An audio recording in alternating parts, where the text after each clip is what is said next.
Welcome to Truths, Proofs, and Firewater Reviews. I'm Lindsey and this is John, risking his liver to discover new whiskies.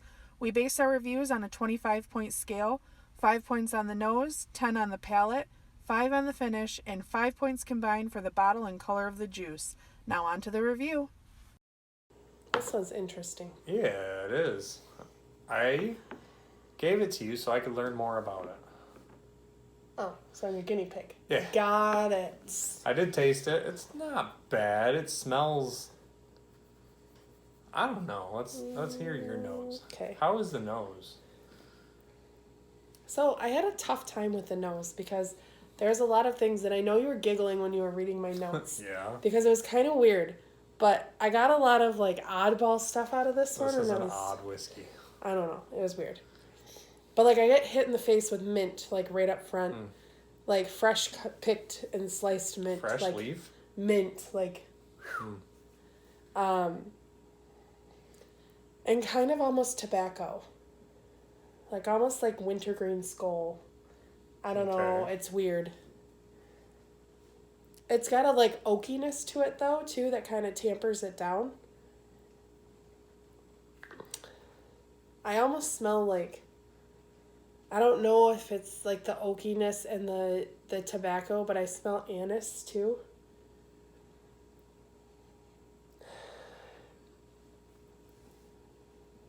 I get a caramel and vanilla, but it's like a vanilla extract, like an alcohol-y vanilla, not just like straight creamy vanilla.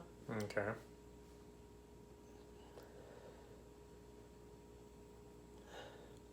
Now the weirdness. I get cream soda, like Faygo cream soda.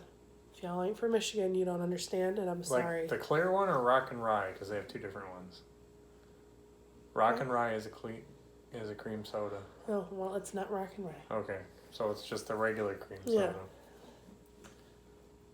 And sarsaparilla. They're not. Most of them aren't in Michigan. They wouldn't know. The sarsaparilla kind of threw me. That's why I just said, if you're not from Michigan, you wouldn't understand, and I'm sorry.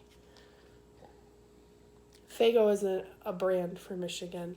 It's a thing. From Detroit. It's out of Detroit, and we love it. So what would you rate it? So I gave it a 3.5 out of 5. Okay. It's very well balanced, but it's almost too sweet. Really? Yeah. Okay. But I don't mind it. So,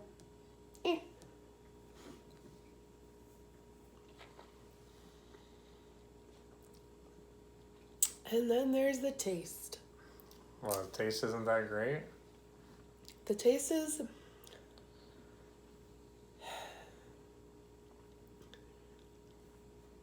I get creamy vanilla, almost like a creme brulee. It's very creamy and it's very vibrant, but I also get a peppery-ish with it too. It's very peppery, like the pepper coats my whole tongue and like numbs it for a second, but then that like wash of like creme brulee, creamy vanilla comes over my whole mouth. Okay. Not gonna make a joke at that. Dirty minds. Keep it together, man.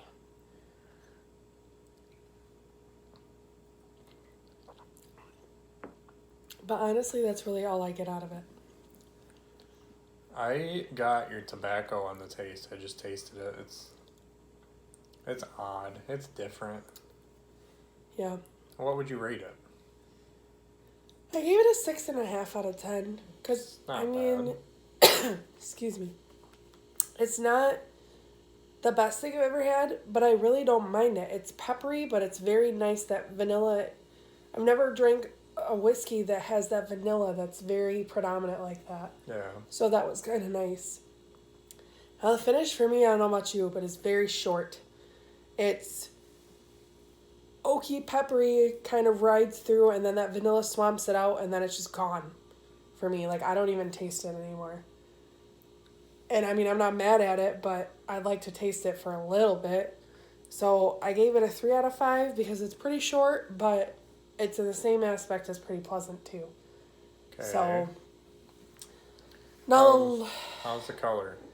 the look, it's like a golden amber. It's got a little bit of color to it, but not a whole lot. So I looked up on their website. They said topaz, and I do agree with that. Yeah, I It could is see bright that. and vibrant. It is. It's very shimmery. It's got a really nice color to it. It's just not as dark as I would like it to be. However, the legs and the beads and the... Look at this. Yeah, that's a lot. Oh my, that is a lot. Yeah. I don't know if you guys can see this, but it literally, like, it leaves a thick layer and then it just beads up into these huge bubbles and just slowly drips down. And even on this one, this is a Canadian Glencairn, so it's a little wider. Even when they hit this curve, they just go whoop. Nope, it just takes its They're time. like waxy. Yeah. It just slowly beads down. So I gave it a 1.5 out of 2.5. I just wish it was a little darker. All right. Everything will come together. This is not American. I figured as much. I didn't ask about your guesses or proof or anything. Well, I'm going to say it's pretty low proof. I don't taste a whole lot of alcohol, so I'm going to say it's in the 80 to 90 range. Probably hindering around the 80s because I feel like it's not very proofy at all. And I knew it wasn't American before you even said anything earlier because I asked you and you were like, no. If you don't think it's American, what would you guess? I think it's Irish. Yeah? Just because I know Canadian pretty well and it doesn't have that There goes a mini. Canadian feel. It has like the Canadian smell to me, and then I taste it, and then any Irish that I've ever had has a distinct flavor. I'm assuming it's because they use malted barley over there and no other mash, no other grains. Yeah. But this one is a mix of malted barley and not malted barley for their mash bill. Just barley? It is triple casked. Did you? This is Slane, Irish whiskey, and I wanted to blind you on it because I almost bought a fifth, a 750 of this earlier for like $20. But I'm not sure how I feel about it for $20 though.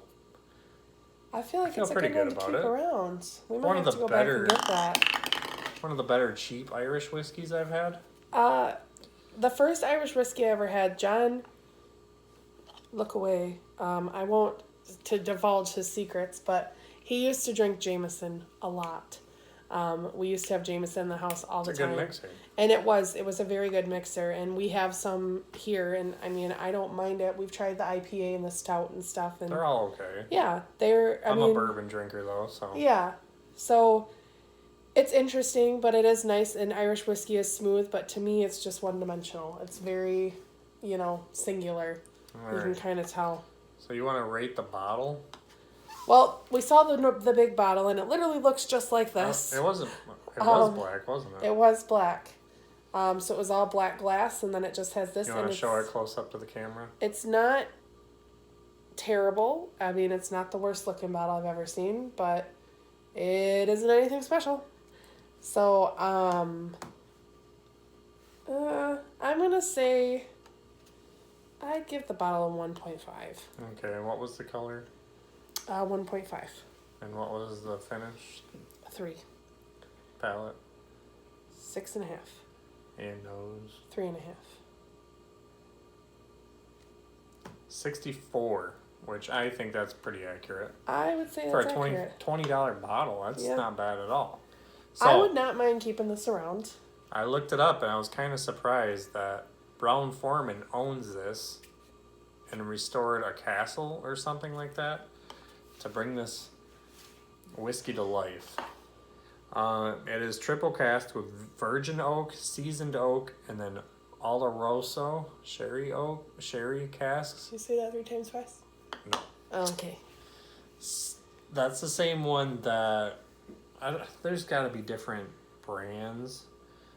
I'm sure. I don't know if Oloroso is like a type, like bourbon in Tennessee, or if it's a brand. If you guys know, let us know.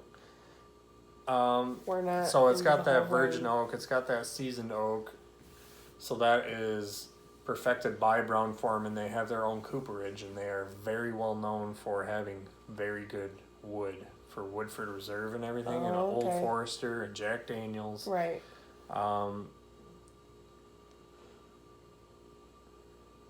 It's just a very interesting thing. I don't even know. So tasting notes, it says smooth, complex, and robust. Marriages toasted grain and malt whiskeys with the distinctive flavors of each cask. Smooth with notes of oak and spice. Yeah, complex character. I don't know about complex. Yeah, I don't. What's the proof on this one? 80. I'm assuming 80. Yep. Can you read that little? Barely. Your eyes are kind of bad. I don't know about complex, but the robust I will agree with. I do get spice. I do get vanilla. Like the flavors that I do get are there and they're hardcore, but they've got that down. I'm interested in it, and I definitely think we'll probably go pick up that fifth that we found today because I think it will be good to keep around. What was your sweetness you had on the nose? I got cream soda, sarsaparilla, vanilla extract, caramel. It is a very sweet nose. That's what, I was smelling it and I'm like, oh, this smells really sweet. And then I kept smelling cream soda and I'm like, really agree with the cream soda. I kind of lean toward the rock and rye. It's kind of... That's where I think my sarsaparilla comes in. Because I feel like when we went through 9th grade science and we went on a nature hike and we broke do that. Well, I didn't say you did. We broke open sarsaparilla. We pulled it out and broke the root open and smelled it. That's sarsaparilla that makes root beer. It smells like root beer, but it's a million times stronger. Yeah. So it's when you first get it, it's whoa. And that's what I smelled, but then that cream soda came in. So I guess rock and rye would kind of be towards that. I don't know. What is rock and rye? What's the red in it? We have a bottle of rock and rye. What is that made out of? I don't even remember. Orange and cardamom or something? Yeah. It's weird. It is fruity and it is sweet. I like the nose better than the taste, I think. The nose leads you on that it's going to be super sweet, and it's really not. But it's not sweet either. But it's in a cooler environment, so you don't get a ton of age fast. Yeah. That maltiness is not my favorite. No. I like the corn sweetness in bourbon, but I could drink this. Yeah. I definitely think for $20, that's a very palatable Irish whiskey. Very.